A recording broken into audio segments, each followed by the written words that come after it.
देखो भैया आज का जो टॉपिक है वो है ओस्मोसिस, लास्ट कोलिगेटिव प्रॉपर्टी अपनी। देखो ओस्मोसिस, लेकिन उससे पहले अपने को ओस्मोसिस समझना जरूरी होगा। अच्छा, एक टर्म करवाई थी मैंने, concentration of solution, concentration of solution. अच्छा देखो बच्चे, इसका मीनिंग क्या है कंसंट्रेशन ऑफ सॉल्यूशन का, कि मेरे पास एक ये वाटर है, ठीक है, सोलवेंट H2O। दूसरे बीकर में मैं वाटर ले लेता हूँ H2O, ठीक है जी। इसमें मैंने 1 ग्राम सोल्यूट डाला और इसमें मैंने 3 ग्राम सोल्यूट डाला। एक तरह से ये लगा लो कि गाढ़ा ज़्यादा कौन सा होगा, यानी जहाँ सोल्यूट की कंसंट्रेशन ज़्यादा होगी वहाँ ओवरऑल सॉल्यूशन की कंसंट्रेशन भी ज़्यादा होगी। ये कंसंट्रेशन टर्म समझना जरूरी है इस टॉपिक के लिए, तो इसलिए मैंने पहले ही करवा दिया आपको कि कंसंट्रेशन का मीनिंग क्या है। भाई जितना ज़्यादा गाढ़ा होगा ना सॉल्यूशन, उसकी कंसंट्रेशन उतनी ही ज़्यादा होगी। जैसे मैं एक एग्जांपल लेता हूँ कि ये एक बीकर है, ठीक है, इस तरह से, ठीक है। अच्छा जी, थिस्टल फनल होती है ये, हो सकता है प्रैक्टिकल जब आप करोगे ना तब आपके काम आएगी। थिस्टल फनल इस तरह शेप होती है, ठीक है जी। यहाँ मेम्ब्रेन लगी होती है, semi permeable membrane, semi permeable membrane. Membrane जैसे अपनी स्किन है, ये भी एक मेम्ब्रेन है, ठीक है जी। छिलका होता है जो किसी चीज़ का, वो एक मेम्ब्रेन है उसकी, ठीक है। प्लांट के चारों ओर भी सेलुलोज की मेम्ब्रेन है, ओके। और यहाँ पर वाटर ले लिया, यहाँ पर क्या ले लिया मैंने, वाटर, अकेला सिर्फ वाटर H2O, या सिर्फ क्या ले लिया मैंने, वाटर। अच्छा, इसके अंदर थिस्टल फनल के अंदर मैंने शुगर सॉल्यूशन ले लिया, शुगर सॉल्यूशन, क्या ले लिया, शुगर सॉल्यूशन। यानी कि अंदर पानी भी है और शुगर सॉल्यूशन भी है, बाहर क्या अकेला वाटर है, ठीक है। तो सीधी सी बात है भाई, गाढ़ा कौन सा होगा, शुगर सॉल्यूशन। जो ज़्यादा गाढ़ा होगा उसकी कंसंट्रेशन हाई कंसंट्रेशन होगी, ठीक है भाई। और वाटर है उसकी कंसंट्रेशन यहाँ क्या है, लो कंसंट्रेशन है। तो थोड़ी देर बाद होता क्या है बच्चे कि कि मैं दूसरा डायग्राम बनाता हूँ इसके लिए। थोड़ी देर बाद क्या होगा, थिस्टल फनल के अंदर, आप खुद देख के बताओगे मेरे को कि डायग्राम में आपको क्या डिफरेंस नज़र आया, ठीक है।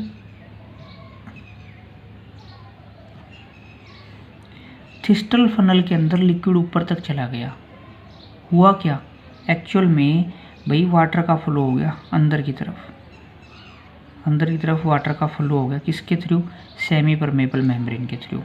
यानी कि आपने क्या सीखा, यानी आपने क्या सीखा, मूवमेंट हो गया सोलवेंट का, सोलवेंट फ्लो हो गया भाई कहाँ से कहाँ, वाटर की low concentration to high concentration.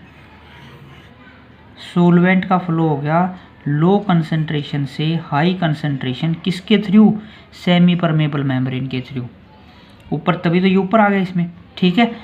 तो इसी को ओस्मोसिस बोलते हैं, ओस्मोसिस। मैं और भी क्लियर करवा रहा हूँ आपको ओस्मोसिस। देखिए, जैसे सपोज करो कि हाँ, पेड़ का एग्जांपल ले लेते हैं आप। ये ट्री है एक, ठीक है। आपको पता है कि जो पेड़ है उसका पानी कहाँ से उठाता है, रूट्स के थ्रू, यानी अपनी जड़ों के थ्रू पानी उठाता है।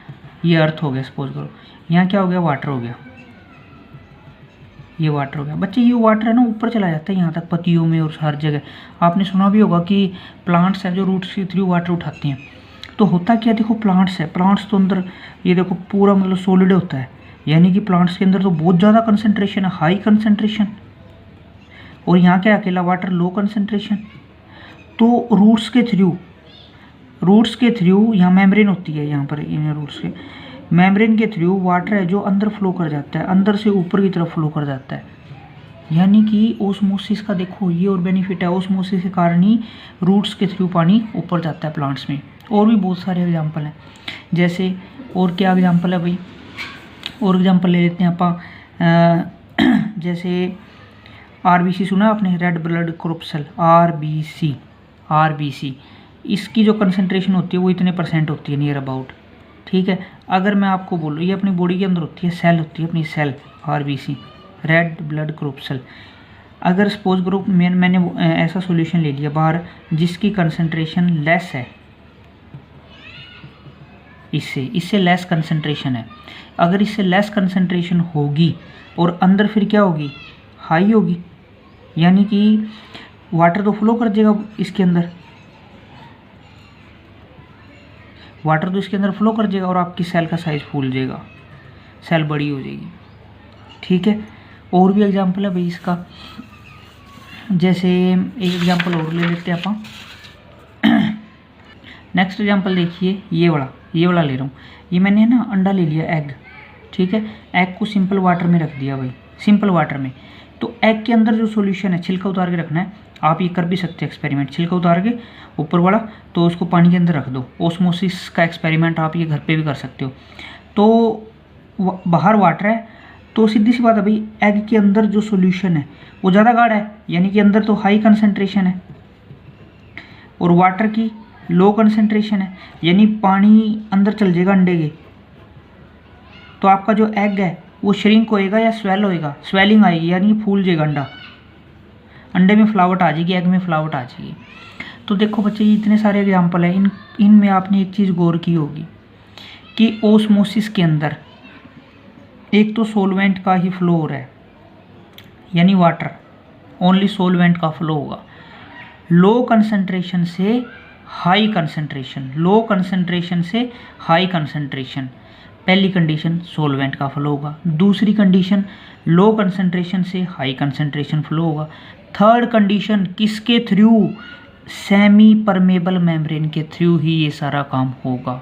ठीक है, तो जैसे आप जैसे ये है ना सिंपल, उसमें जैसे छोले भेजो रात को, सुबह तक वो फूल जाते हैं।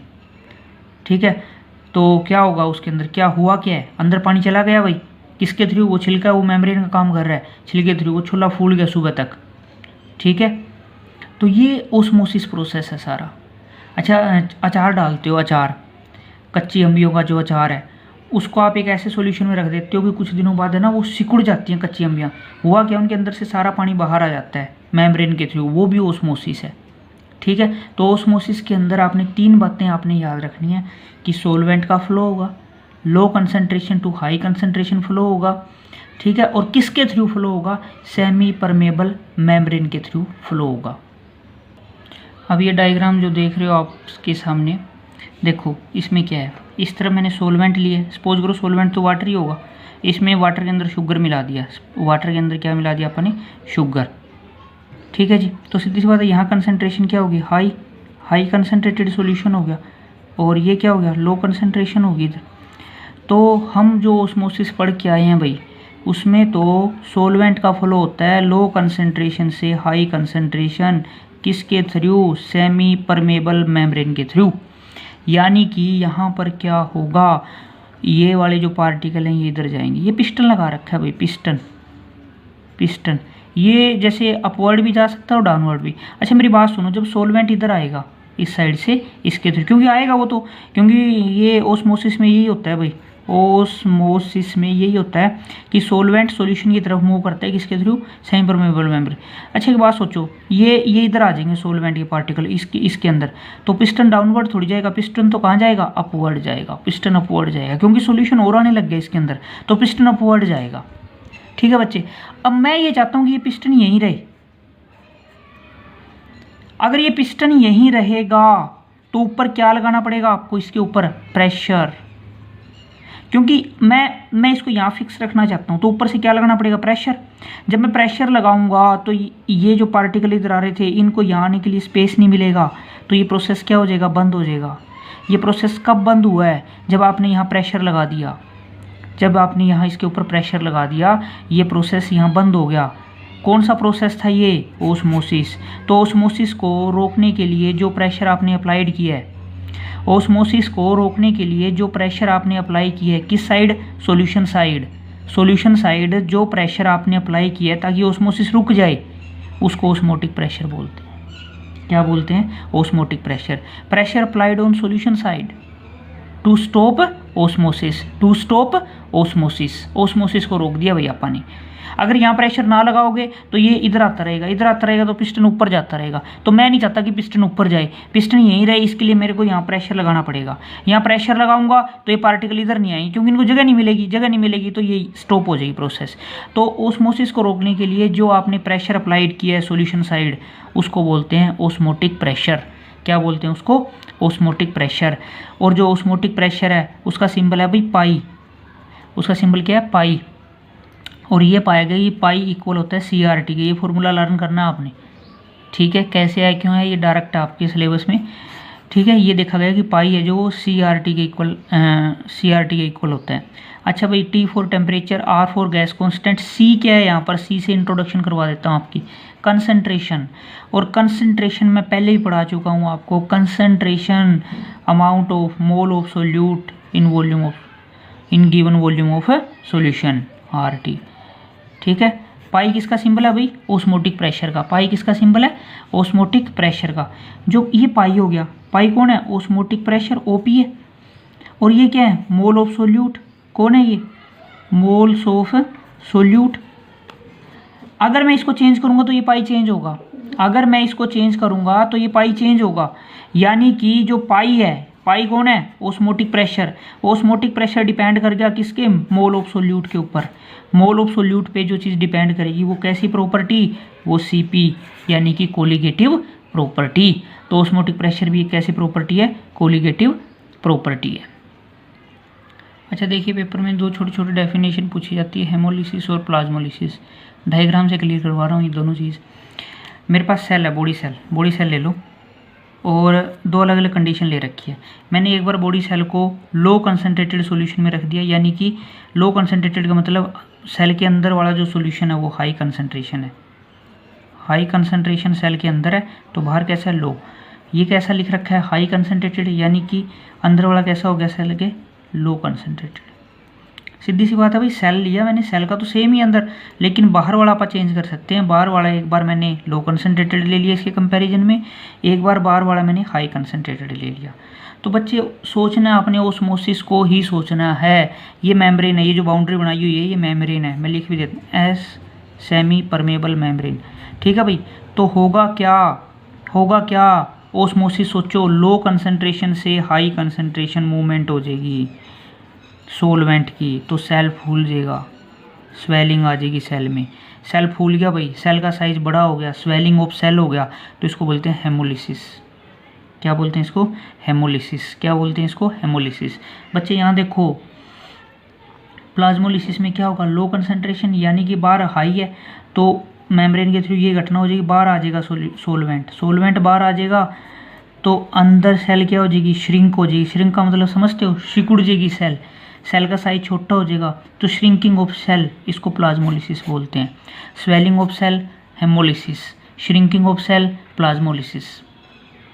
इसी में एक टर्म और क्लियर करवा रहा हूँ, वही RBC वाली। RBC कंसंट्रेशन बताई थी मैंने 0.91% RBC वो तो सेल का कंसंट्रेशन तो सेम रहता है भाई, देखो 0.91। तो लोग 0.91 से कम की ले लो बार, अगर बार कम में रखोगे तो क्या होगा, मान लो 0.91 से कम क्या है, 0.8 कुछ ले लो, तो क्या होगा, बाहर कम है और अंदर ज़्यादा है, तो अंदर चला जाएगा, सेल फूल जाएगी आपकी, ठीक है। यहाँ ज़्यादा लेनी है कंसंट्रेशन, मान लो 1 के करीब ले लो बाहर, 1 के करीब लोगे तो सेल श्रिंक हो जाएगा, ठीक है।